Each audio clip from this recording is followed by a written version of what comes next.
The 4-letter like words. the clap that the person like can't get together. I thought you were going in a totally different direction. Where are we going? Where I don't know. You just started with. It's like the clap, and then you pause for dramatic effect. I don't know why, but it seems that we are always having a conversation about some sort of problem. STD? Oh. Yeah, literally. Yeah. I think there was like last episode, or the episode before, we talked about. I'm pretty sure it was the clap, actually. I think we just are really in love with the clap. What? Yeah, that came out really wrong. Well, do you have a podcast with somebody else? Because I don't remember that. I don't remember talking about the clap. I'm going to bring it back. I'll do a clip. Who else are you podcasting with? Huh? I can smell him on your shirt. You can smell him on your microphone stand. So let's see.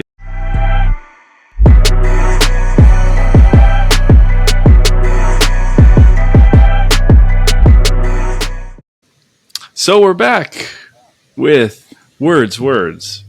Nope, wait. And 5 minutes. Okay, now we're back. Yep.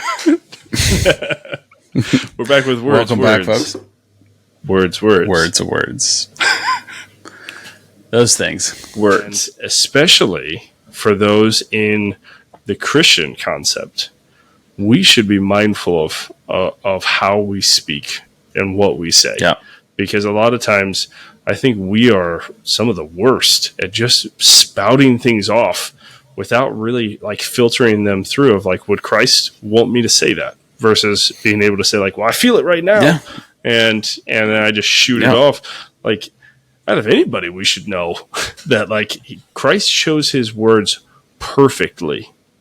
Like I every don't know word if we he are said. Worse. Sorry, go ahead.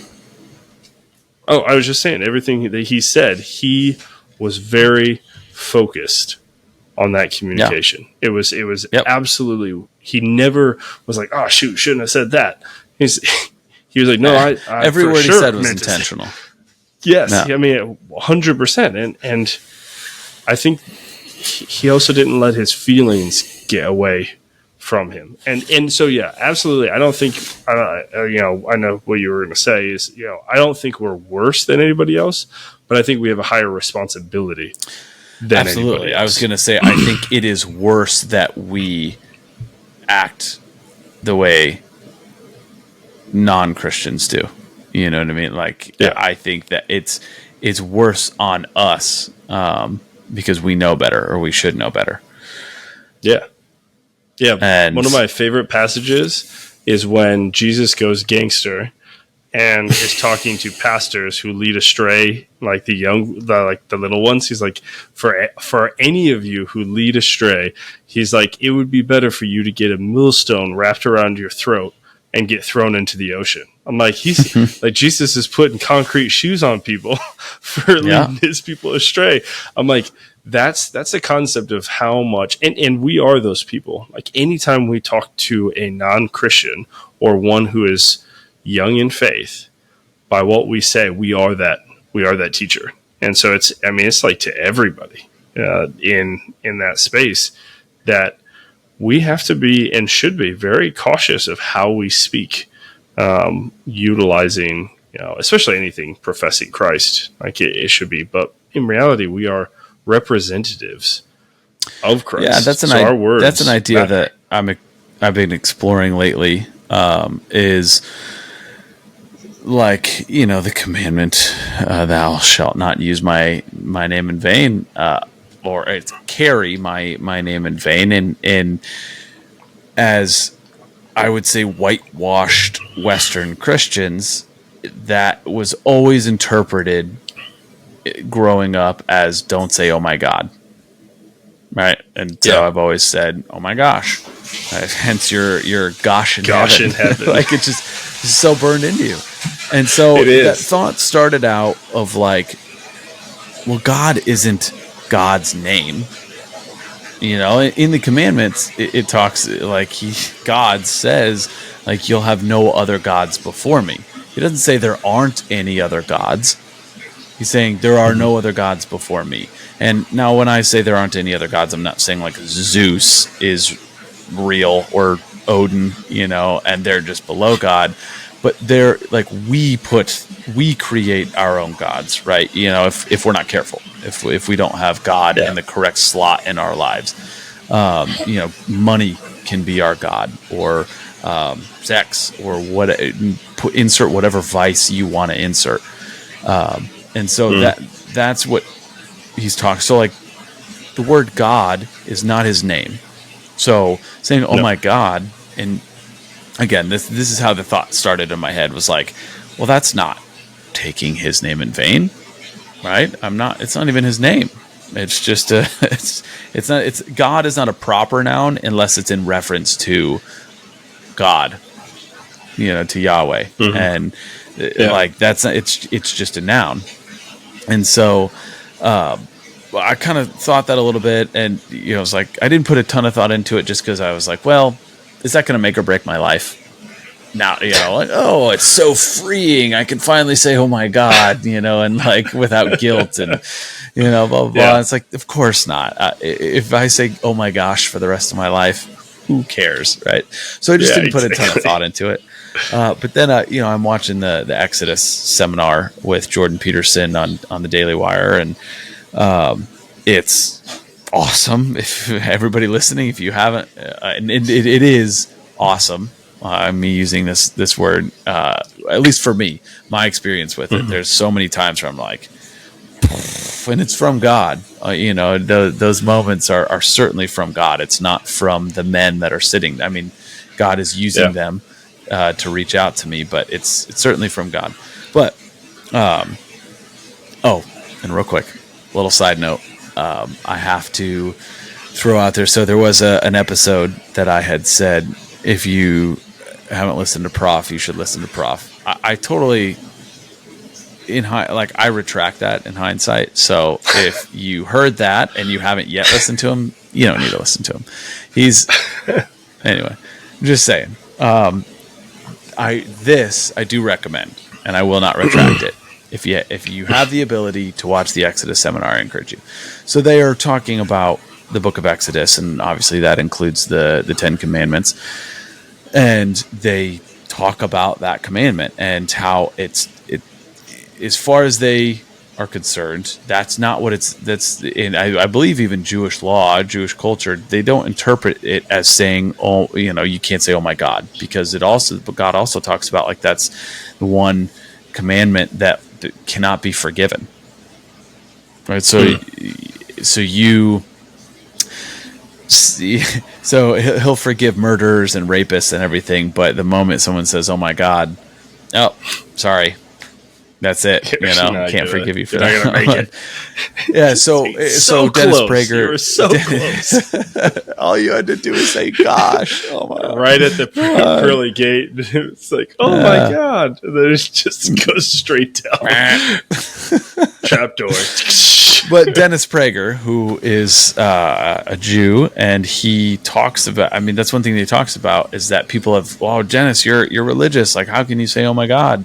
He's like, that's not what that means. What that's saying is don't carry my name in vain. Don't, the Crusades is an example that comes to mind. Don't do things for your own gain and say it's for God. Don't use my name to further yourself or to basically, like, the Lord wills it, right? We're doing this because the Lord wills it. Or like the Westboro Baptist Church, I think, is a great example for those of you who don't know what that is. All right. Those are the ones that sit outside of funerals and soldiers' funerals in particular, and protest, and God hates fags, and thank God for IDs, and those types of people. So that to me is carrying the Lord's name in vain, and that is an not even, it's the antithesis of the representation of Jesus, right? I mean, it's the antithesis of the Spirit of Jesus, the Holy Spirit, in my opinion, and that is carrying the Lord's name in vain, and that's the commandment that is unforgivable, and that's where I've come. That's the conclusion I've come to. So whether I'm right or wrong, but I would say that So- it's pretty. I think, and I think we were talking about this a bit earlier, but I think it comes back to the concept of what is your intention with that communication? That's it. I think intentionality. That's the whole concept that I think is really good, because you can use you can use a word in a weaponized form and it changes the meaning. If so, the concept of this is retarded. This paint is retarded. It's saying that it's slow drying paint. But if I go and say, like, I go to a mentally handicapped person and I say, you are retarded, now I've weaponized it. I've changed the Depending on your intention. Yes. I mean, depending on the intention. So if I'm using it as a weapon, I have now changed the word. Yeah. So that makes sense to me when they're like, hey, get rid of this word in that form. Not the word in general, but the concept of using that as a weapon. But yeah, that's not how anyone that is approached me. That's not how anyone has ever said it. It's just you don't say the word retarded, period. Yeah. And it's like, Yes. no, So- you say it, but say it correctly. If you're going to use the word correctly and the actual definition of it. You know what I mean? Yes. And So- I'm just as guilty of it in a lot of areas that I'm still working on and working on my vocabulary. But yeah, so the same concept is being able to recognize, like, so in the Jewish aspect, they wouldn't even write out God's name in when they would write. Like, they wouldn't even write it because it was so holy to them. The thing that I think is the reason why people switch to gosh, which again, why do we have to do anything like, oh my, anything? Why couldn't we just make up a whole new saying? But it's the concept of being able to recognize, like, I know what I'm saying, and I am saying my God. I'm not saying Zeus. I'm not saying anything. I'm using a name that I normally use for my God in a callous way to be able to say, oh my God. Like, I'm not thinking, oh my God, like, I'm crying out to him. There's a difference. Like, if I was like, oh my God, help me, like talking to him. But sometimes I'm like, I'll be like, oh my God, that's so cool. I'm not thinking of God at all. I just said, oh my God, like it was just sort of like, K, love you, bye. It's the aspect of I have I'm not using it in a way to revere God. The same thing of like when people go like, oh, Jesus Christ, they're not calling to Jesus Christ. They're not using his name in a way to communicate who he is or engaging him at all. It's using it as like a throw off word. And that I think, even though it may not be tied back to the concept of, do not use my name in vain, it is, in my opinion, a disrespectful use of words that I normally would use in a, obviously a reverent manner. Like when I talk about Christ, I think of him obviously as my Savior and Lord. So to then use him like, oh, like I'm not even thinking about him, I'm just using his name as like a throw off, seems irreverent and disrespectful to a certain extent.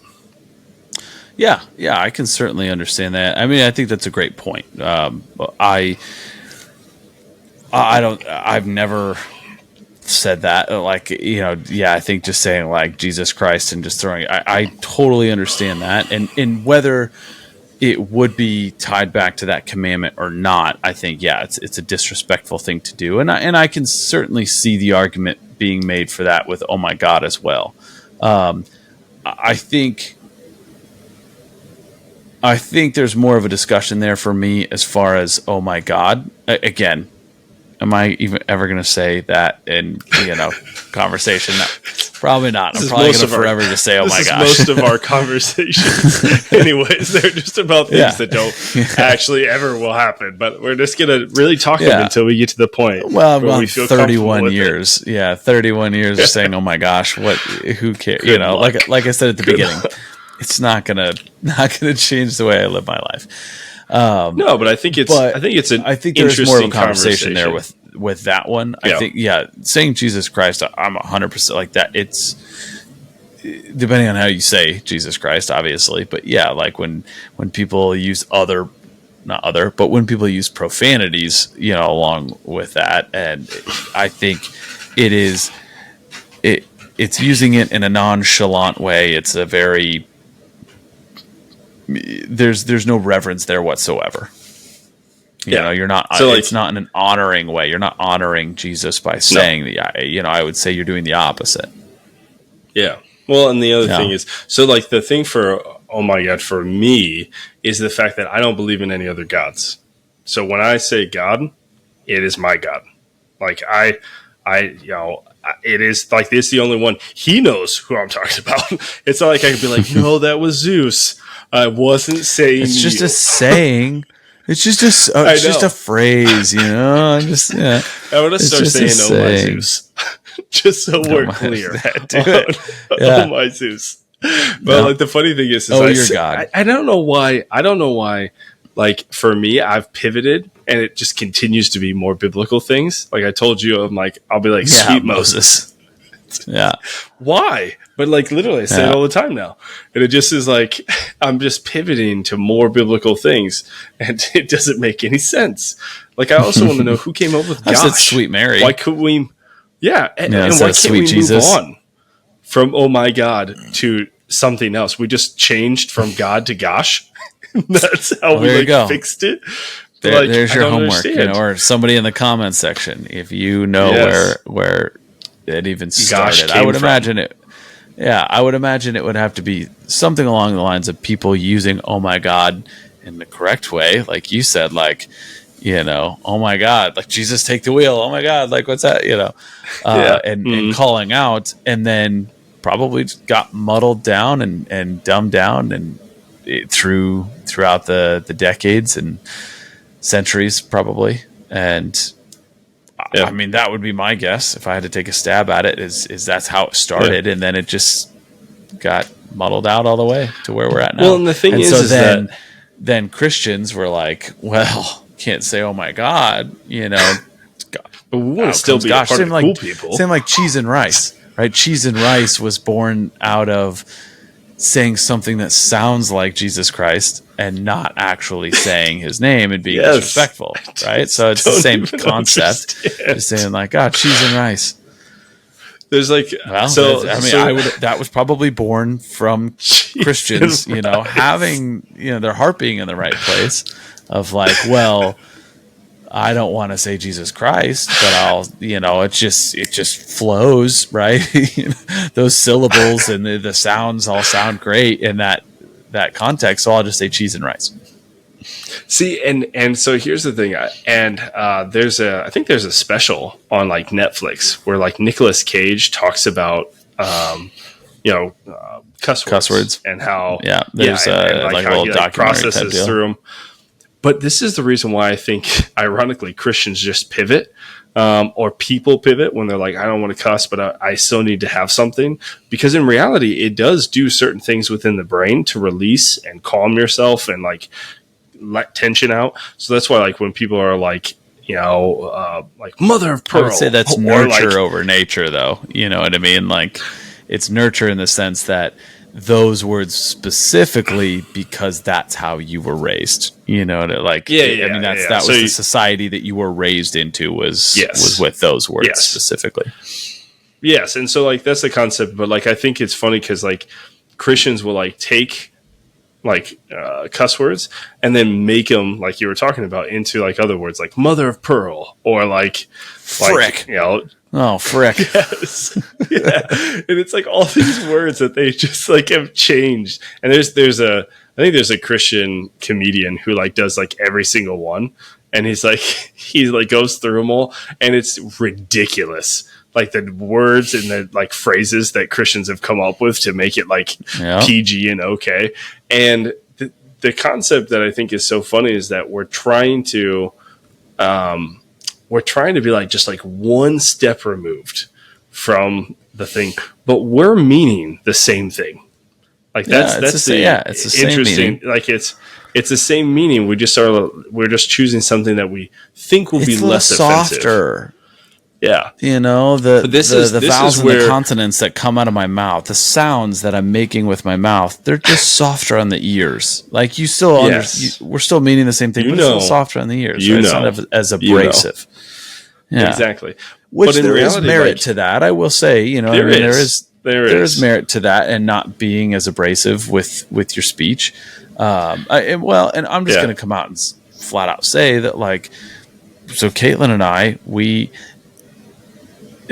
our current belief, and I'm totally open to being convicted and, you know, having my mind changed, but currently, and this just may be my way of justifying my behavior, but is like, we will swear. I mean, I've sworn on the podcast before in certain areas, but like, if we're talking to each other, we're not talking derogatory about anybody. I have always refused, even in my least godly moments in life, I have always refused to ever swear at a significant other during an argument, past girlfriends and things like that. Just because I've always seen that, like, it's never been productive. That's never going to be productive in any type of argument, is swearing at your significant other.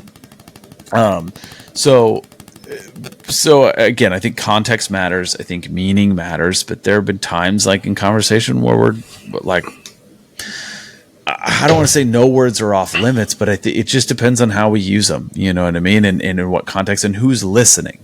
Again, if I am at my grandma's house and I know that she's offended by me saying, "Oh, that pisses me off," or whatever, and I say it anyway, that's wrong. To me, that's wrong. Yeah. And it's just as wrong me saying I'm pissed off in front of my grandma as it is me dropping the F-bomb, you know what I mean, in front of whoever. So it's just, I think it's time and place, it's context, it's your meaning behind it, and like who your audience is. If you're at a mall, crowded mall, and you don't know who your audience is, so this applies for me here on the podcast as well, because I don't know who my audience is. I think you need to be careful, right? I think there's some gray there. I think there's a discussion to be had there of, like, you know, using cuss words. And as a Christian, I think it gets even a little bit more narrow, I guess, as to how you can kind of operate in that area, because it also depends on the image that you're putting off, right? You can't necessarily help the image in certain regard. You can't help the image that certain people are receiving, but in other areas you can help. And if I'm out there cussing like a sailor, probably not putting off the greatest image, you know. Yeah And so here's the thing. I think actions speak louder than words, personally. No, definitely. And I think the place where, like, it comes up is, so, like, Ephesians 4, 29. Let no foul language come from your mouth, but only what is good for building up someone in need, so that it gives grace to those who hear. And so the concept of being able to recognize that anything that can be deemed as foul language would be that concept, because if it can be, it's a concept similar to the aspect of, where it says in Scripture, don't drink in front of those who struggle, like that's going to be an issue for them, because then it's sin for you. Is the same concept of being able to say, like, so there comes that aspect where if you and your wife are using language together, that it's just the two of you, and you guys are building each other up, like, you know, you're effing amazing. That is no longer, like, that's no longer foul language, because it's not tearing down. So that's a concept where, like, that context matters. That it's like, if it is the opposite of building up, or it could potentially be that to an audience that you're unsure of how that language could be, then any language that could potentially be offensive needs to be kind of brought back in. But if it's within a space that's not that way, like you and your wife, where there's a guarantee that this language, we do not we're not going to be offended. It's not going to be tearing down. The concept of saying like, I will never say that when I'm angry, because I will not allow that to be a negative, foul thing between us. That makes it where I think it's a difference. That's where I think it's not like specific cuss words. It's like anything that's non-cuss words can become foul language. Like the word idiot, right? Yeah, idiot, exactly. To my knowledge, has never been used for building up anybody. No. But I think me saying the word idiot in discussion, I'm not using it as a foul word or tearing anyone down necessarily. I'm using it for discussion. I'm discussing the word idiot itself. But I use that one in particular because I've heard, Caitlin and I both have heard other couples where like the husband does something boneheaded or the wife does something boneheaded in the other one, and they don't necessarily mean anything by it, but they're like, are you an idiot? Like, oh, come on, idiot. And they're kind of using it in a somewhat joking manner. But it's always been more abrasive to us. Like, I'd never call you an idiot. Like even in that context, I would, but on the flip side, I'm sure I'm trying to think of an instance, but I'm sure like we've said like, oh, well, I know. So as a joke, there's sometimes I'm like, oh, you big dumb dummy. Someone does something boneheaded and I'm just being trying to be like lighthearted and but just like, oh, you big dumb dummy. Well, am I building that person up? Not really. Like, nope. Yeah, that sounds nicer on the ears. Just saying you big dumb dummy rather than idiot. But it's kind of the same thing. Like I've heard people use the word idiot in the same context that I've used big dumb dummy. So, I think it's the context, it's your meaning. I think it's also the setting that you're in and the audience and potential audience that you may have as well. That kind of plays a factor into that. But that's why I think it's recognizing that like foul language is more of your heart's attitude for what that language is. Because again, words are just tools. How you utilize them is what can make them foul or not. Like that's the part. Like you can build someone up with cuss words.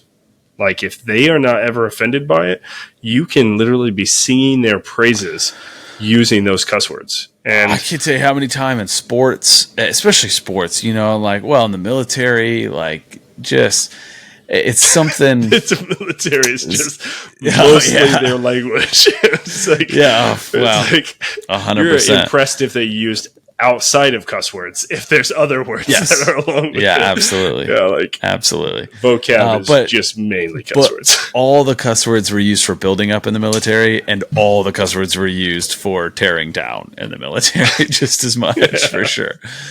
They are very versatile words. Yeah, time and place. You know what I mean? There's a time and place.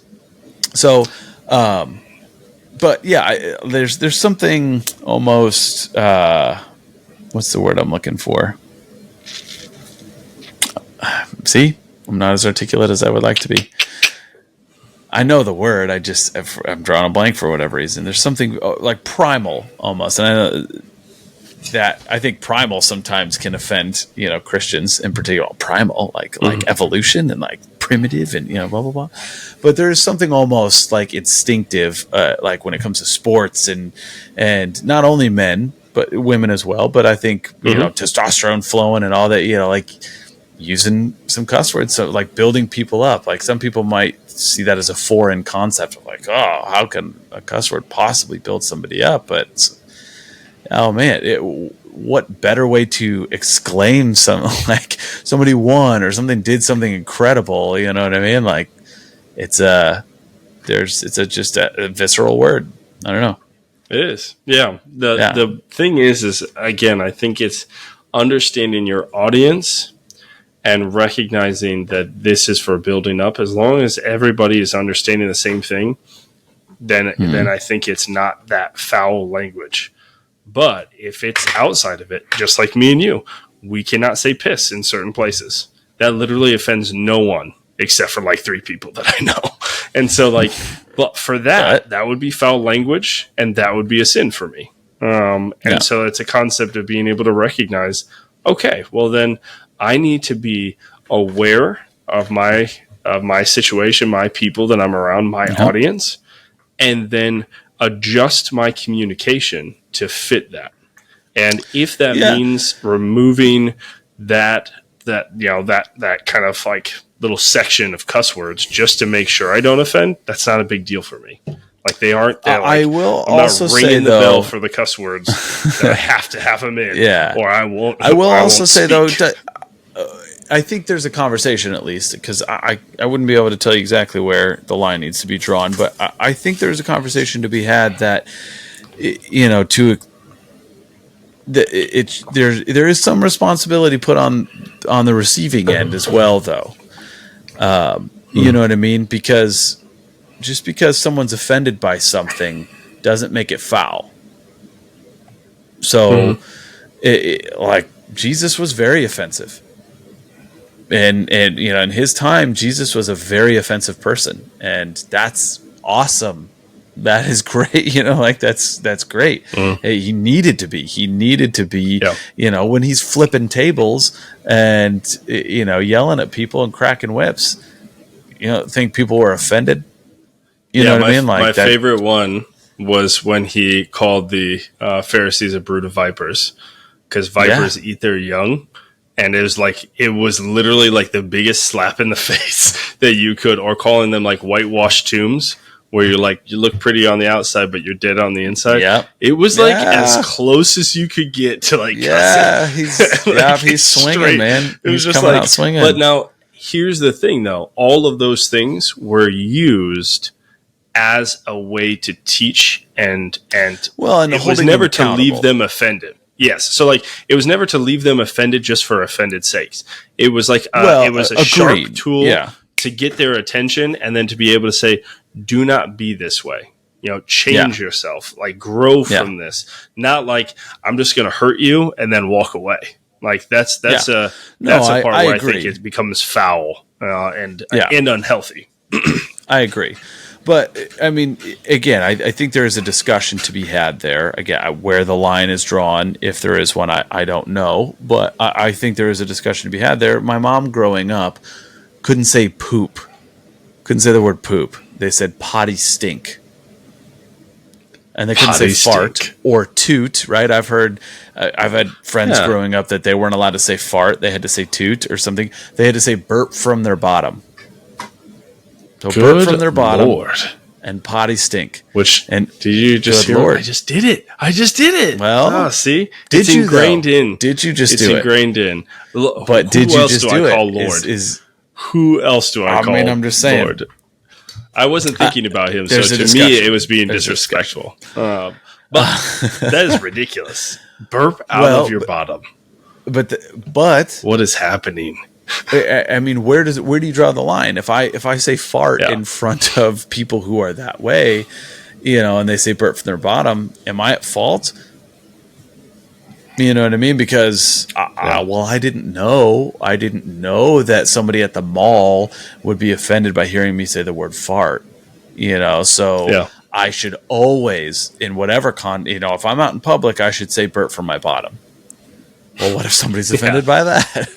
So there has to be a line more offended by burp from my bottom than I would fart. I'd be like, what is happening here with this family?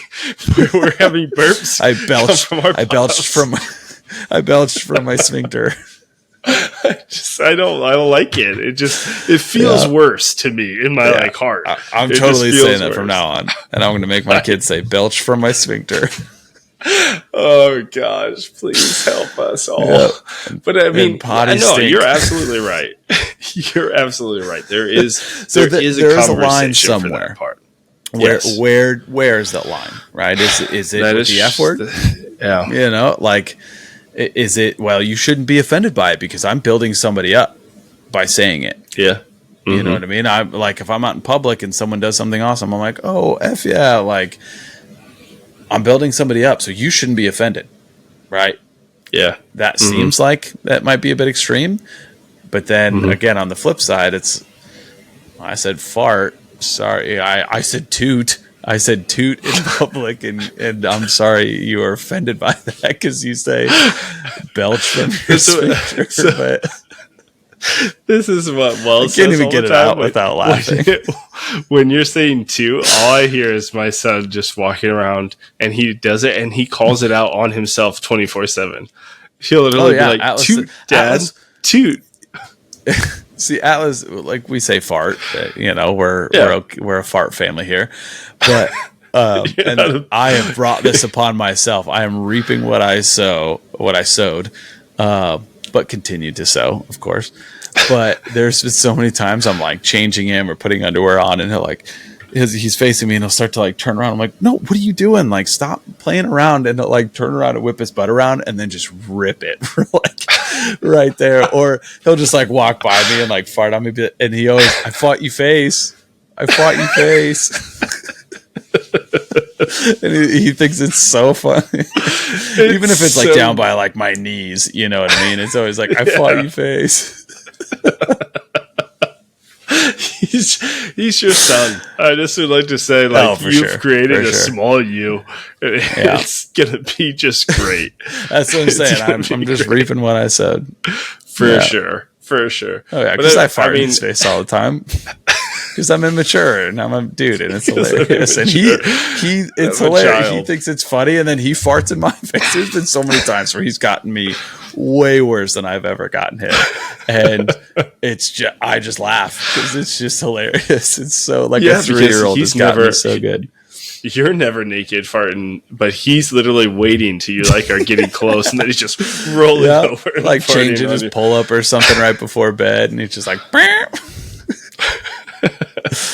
And then he just starts cracking up. So far away from words. We've digressed so talking about hard. My 3-year-old farting in my face. Oh gosh, it hurts my heart. Anyway, there's a line. There's a line somewhere. There's a line. And you know what? I think we'll have to. You know what I think we'll have to do? We're gonna have to find that line. We're gonna define it for everyone. So that they can just live like their lives. Just like 312 licks to the center of a Tootsie Pop. So we will figure it out for you all. You didn't see that episode? Well, you should have. Well, that's what we're here. That's what we're here to do. We're here. We're going to define your lives. To roll up our sleeves. Yeah, to roll up our sleeves and do the hard work that nobody else on planet Earth seems to want to do. Exactly. We will tell you how you should live your life. Yeah, even the wise old owl with the graduation cap on his head couldn't do it. He couldn't do it, but Kyle did. Well done, Kyle Green. What can I say? You're just an impressive man. You're an impressive man. I put that on my resume. Actually, only person to determine bottom references. Wise owl. Wise old owl from the Tootsie Pop commercial. Just please ring him. It's just the Tootsie Pop hotline. He's my reference, and then on achievements, or like my achievement area or whatever. Certification, accomplishments, greatest accomplishments, certification. Only human being to discover how many licks it takes to get to the center. Oh gosh, I need. Why do you think I'm at where I'm at today? You know what I mean? I'm just saying. Yeah, exactly. Just trying to be modest. So many ways. Rolling in the dough, but I'm not living on the streets either. That's what all your kids can strive for. Not living on the streets, not rolling in the dough. I'm hitting the middle hard. This is what I can point you guys to. Yeah, that way you don't get a big head, life. Right? Yeah, keeps exactly. You, keeps you humble. Humility. Yeah. That's the only reason why I'm not a millionaire. It's because I'm humble. Yep. it's probably the most humble person I've ever met. Exactly. All right. We have concluded our words, logos. Yeah. Well, and this is actually the second part that we never defined the first part, when it ended and when the second one ended. So we didn't. We'll probably throw in a little snippet there at the end. little clip in the middle. Somewhere. Well, we'll be good. But we did it, and Yeah. it's great. And we're ready. Yeah. Hour and a half. And yeah, Nailed it. I think we're good. Bam. So we'll be back with more words. Always with more words. And forever. less regard for them. You can count on. I know. Well, that's one thing you can always count on is that we will just be speaking faster than our brains are thinking. So a lot of stuff comes out before we start Blatant realizing disregard for any true definition or meaning of any word. Exactly. We have really good ideas Rest of assured, what we should world. be, but we are never going to hold ourselves to those. We're never going to well, that's hold ourselves. we need accountability, right? That's True, what we true. have the comments section for, so people can tear us apart. That's right. Exactly. Yeah. So go ahead, enjoy. Yep. But I think I promise we're I'll out. cut myself afterwards when reading your comments. That just took a very dark turn. And with that, Hey, I think we're going to close. next topic. close That's down. our next topic. There you Dark go. humor. Boom. Ooh, Is it yes. okay? In what context is it? If it Ooh. is okay? Because I'm right. a So- big fan of dark humor, so I'll certainly argue that. Yeah. Part. All right. So But let's I'm do sure it. I'm wrong on a lot of it. So stay tuned. For sure. You definitely are. All right. Maybe. Peace.